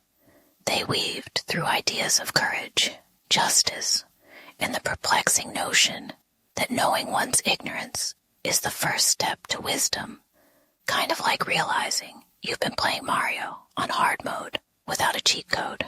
The crowd gathered, some laughing, others grimacing, as the philosopher's jokes cut through the heat like a cool breeze from the sea. By the time the sun began to dip, Lucius felt his mind buzzing like a cicada chorus, his stomach still rumbling from the figs. When the agora's lamps flickered on, Lucius slipped away, his toga rustling like a wind chime, clutching a handful of Socratic riddles that smelled faintly of ash and fresh ideas. He walked past the stinky bakers and the blacksmith's forge, his thoughts simmering like a stew left too long on the fire. In his pocket, a scrap of papyrus fluttered, scribbled with the word dialectic, a word that felt as sharp as a Roman gladius. He imagined planting those seeds in the marble gardens of Rome, where laurels swayed over marble statues that never laughed. The irony wasn't lost on him. A Greek philosopher teaching a Roman boy how to question the very empire that would later claim to be the pinnacle of reason. Months later, Lucius, now a polished young lawyer in the Forum, stood before senators draped in crimson togas, the marble floor echoing with the clink of their polished sandals. He whispered Socrates' questions into the vaulted colonnades, his voice slipping through the marble like incense smoke. The elite, accustomed to hearing decrees, now caught a whiff of something oddly subversive, a ripple of curiosity that smelled faintly of olives and seafoam. Some chuckled, thinking it was a new political prank, while others stared, their brows furrowing as if the marble itself were suddenly questioning its own existence. The whisper grew louder, spreading like a gossip chain about a new, questioning wisdom that made a republic's marble teeth grin in unexpected ways. Soon, the seeds Socrates had planted sprouted into a garden of stoic philosophers. Think of them as the ancient equivalent of a superhero team, but with fewer capes and more scrolls. They paced the steps of the Capitoline Hill, debating like street performers, while the smell of incense and stale garbage mixed in the air, reminding them that wisdom isn't always fragrant. Their teachings, infused with Socratic irony, nudged the Roman elite to ask, what does it mean to be good? Even as they fought wars over sand and spoils, the city's chatter turned into a chorus of huh that echoed off the marble, a lingering giggle that survived the fall of the Republic and the rise of an empire. In the end, the Athenian seed proved tougher than a legion's armor, taking root in Rome's concrete heart and reminding us all that a good question can be louder than any battle cry. Lucius steps off a boat onto the muddy banks of the Tiber, the river churning with the smell of fish and garbage. He hears the clatter of market stalls, the clink of bronze armor, the gossip of slaves. The city towers loom, but his heart drums like a warrior's war horn. He surveys the city that once hailed his father's triumphs, and now feels like a Netflix drama set in marble. With a grin, he mutters that the Tiber's water is colder than the Senate's hot-headed debate. The Senate convenes in the Curia, its marble benches polished to a reflective sheen that mirrors their own self-importance. Senators sniff at Lucius's return, treating Greek philosophy as foreign subversion, like a new viral dance that threatens Roman dignity. One pompous consul snorts, if Socrates were a gladiator, he'd be a fool, fighting a lion for sport. The room erupts in stifled chuckles, the scent of incense battling the stale sweat of power-hungry men. Lucius watches, amused, as the old guard tries to outscream a philosopher with their own rhetoric. That night, Lucius slips through the narrow alleys of the Subura, where trash piles like miniature pyramids and street lamps flicker like dying fireflies. In a cramped wine cellar, damp stone walls dripping with condensation, he gathers a ragtag troop of young aristocrats with nervous smiles and polished sandals. He pours cheap wine that smells of fermented figs, then lifts a clay cup, saying, "Tonight we drink the Socratic broth, not the Bacchic punch." The youths lean in, their ears ringing with the echo of distant chariot wheels, ready to question everything. The air is thick with anticipation, a mix of incense, spilled wine, and the faint ozone of a distant thunderstorm. Lucius launches his lesson with a simple question. What makes a good citizen? The answer spirals like a tossed discus, hitting ideas of courage, duty, and the dreaded term virtue.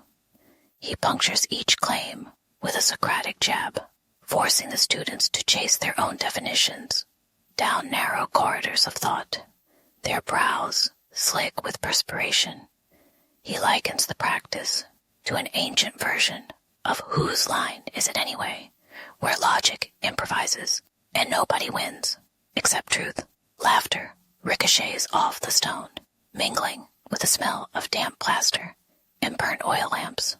The city's moral decay, greasy feasts, bribery, gossip feels suddenly as transparent as the morning mist over the Tiber. As the weeks tumble forward, rumors of Lucius's secret school spread like wildfire, reaching the ears of a senator whose toga still bears stains from a recent banquet.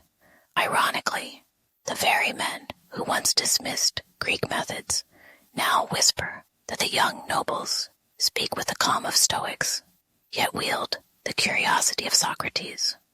The city's political ambition, once a roaring legion, now trembles at the prospect of being outwitted by questions rather than swords. Lucius smiles, feeling the sweet sting of triumph in his throat, like the sour bite of olives after a long day.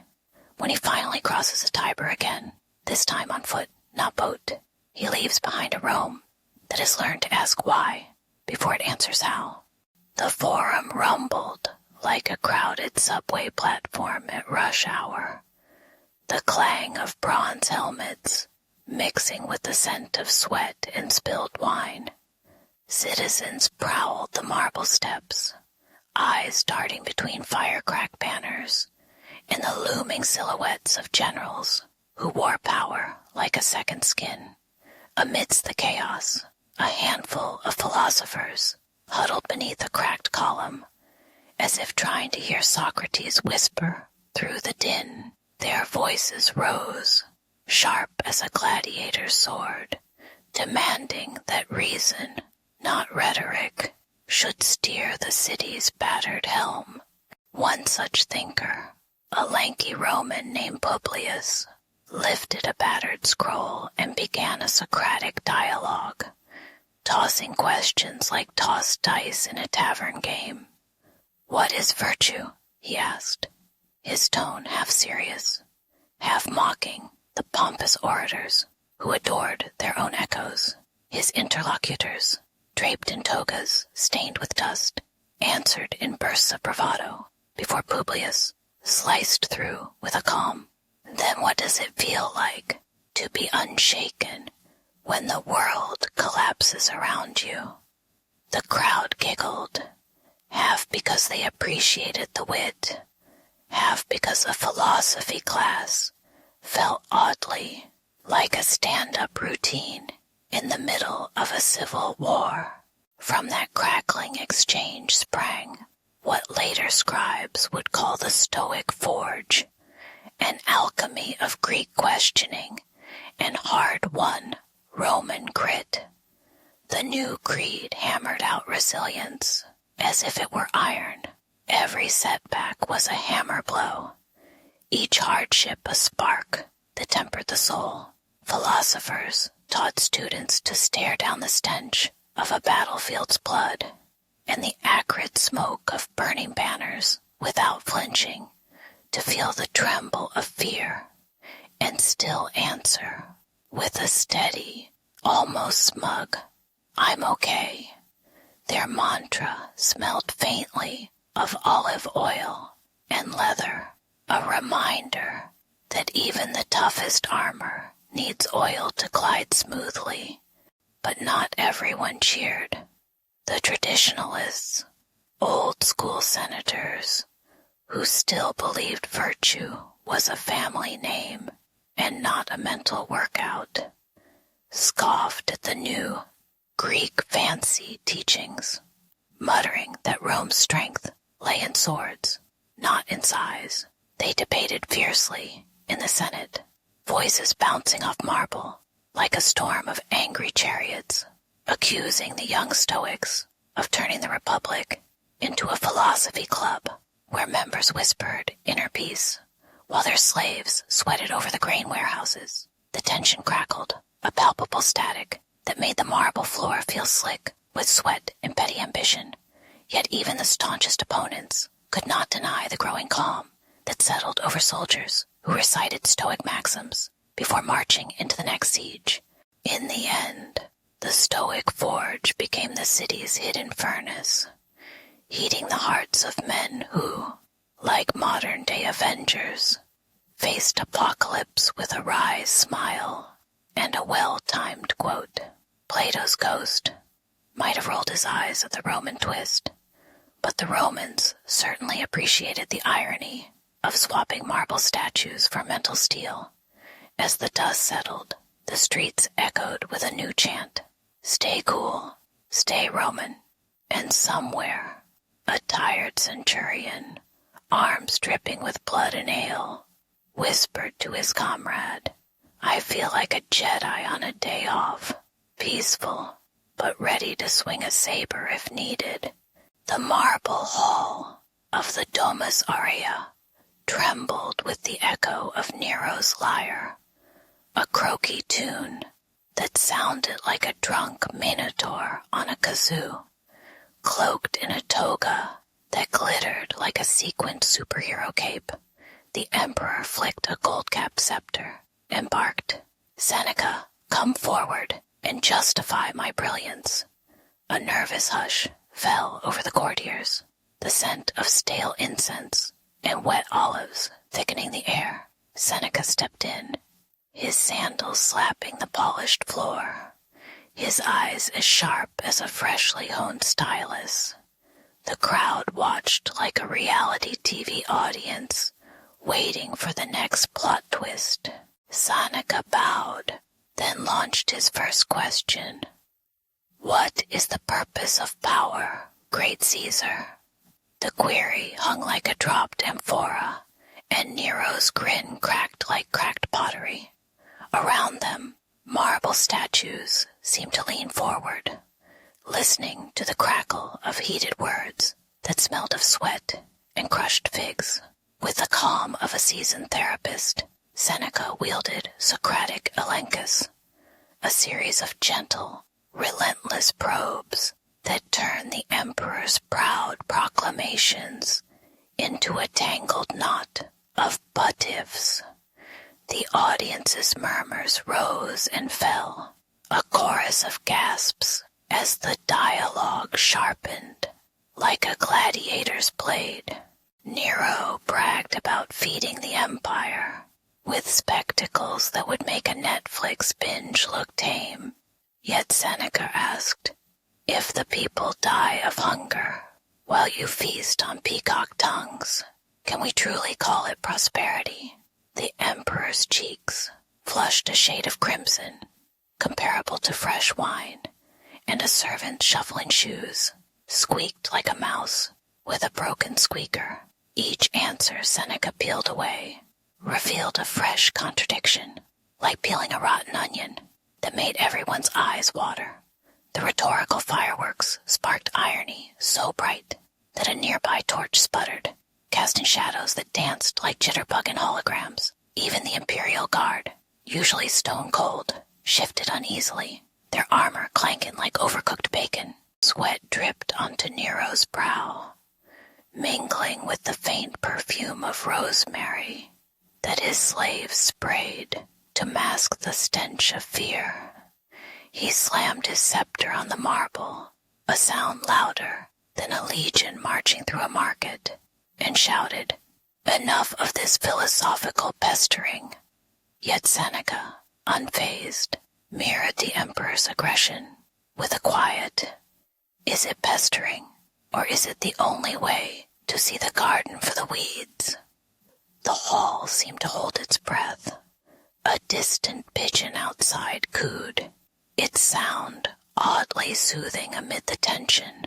In that charged moment, Nero's thunderous voice cracked, revealing a flicker of doubt as bright as a candle in a dark cellar.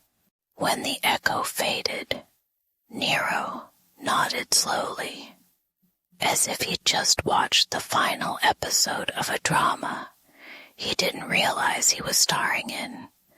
He permitted Seneca to speak freely thereafter, and the philosopher's words slipped into the marble walls like graffiti, reminding future emperors that reason can cut deeper than a sword. The courtiers exhaled the smell of roasted boar, now mingling with the lingering aroma of philosophical victory.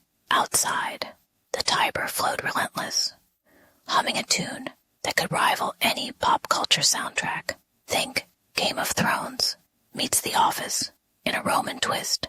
Thus, the imperial debate became legend, a reminder that even a tyrant can be humbled by a well-asked question.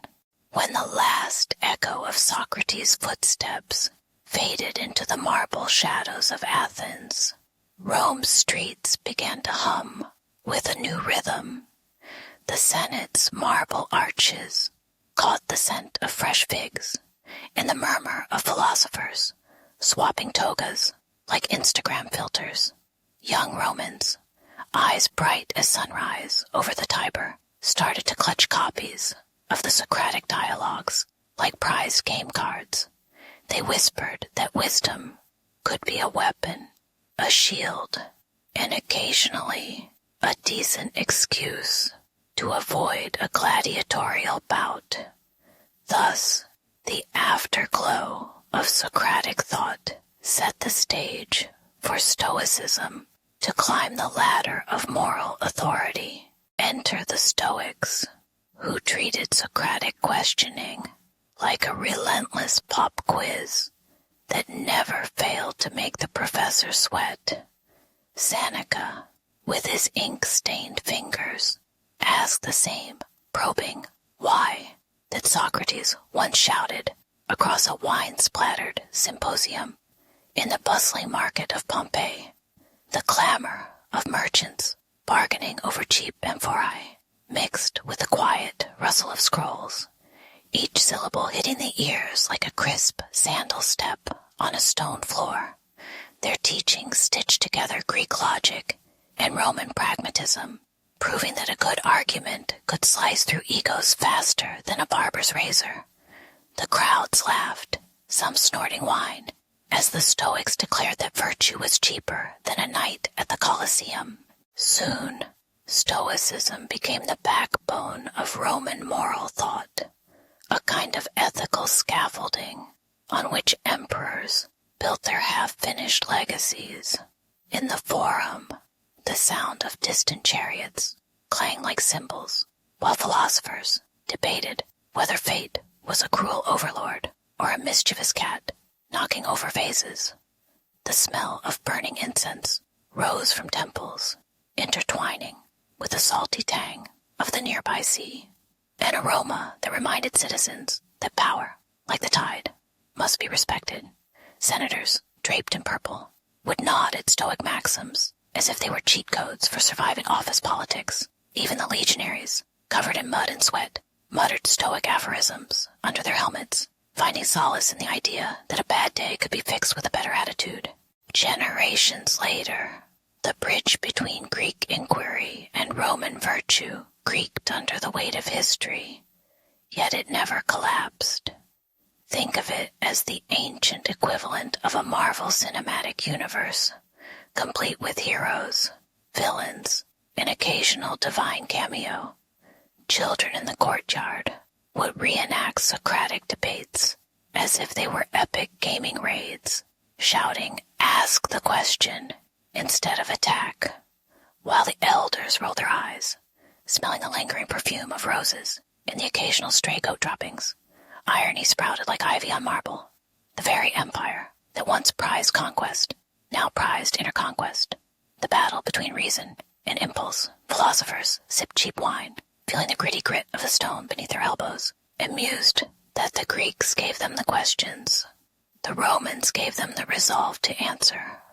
The city's pulse thrummed with a rhythm that felt both ancient and oddly familiar, like hearing a familiar ringtone in a bustling market. The chapter closes in a tranquil garden where a fresh-faced philosopher sits among blooming oleanders, the air thick perfume of citrus and a hint of damp earth after a summer rain. He watches a sparrow peck at crumbs, its tiny claws clicking against the stone bench, and reflects on how Socratic curiosity has become a sturdy Roman column of virtue. The garden's fountain splashes like a subtle reminder that life's questions ripple outward, each drop echoing the ancient why that still haunts marble halls. With a smile, he raises a goblet of cool water, no wine this time, and toasts the enduring bridge that links Greek inquiry to Roman resolve, proving that wisdom, like a good pizza, never gets stale. As the sun dips behind the Aventine, the philosopher feels the warm breeze whisper, "Keep asking, keep being," and the night settles with the soft hum of cicadas, a perfect ending note to a story that never truly ends.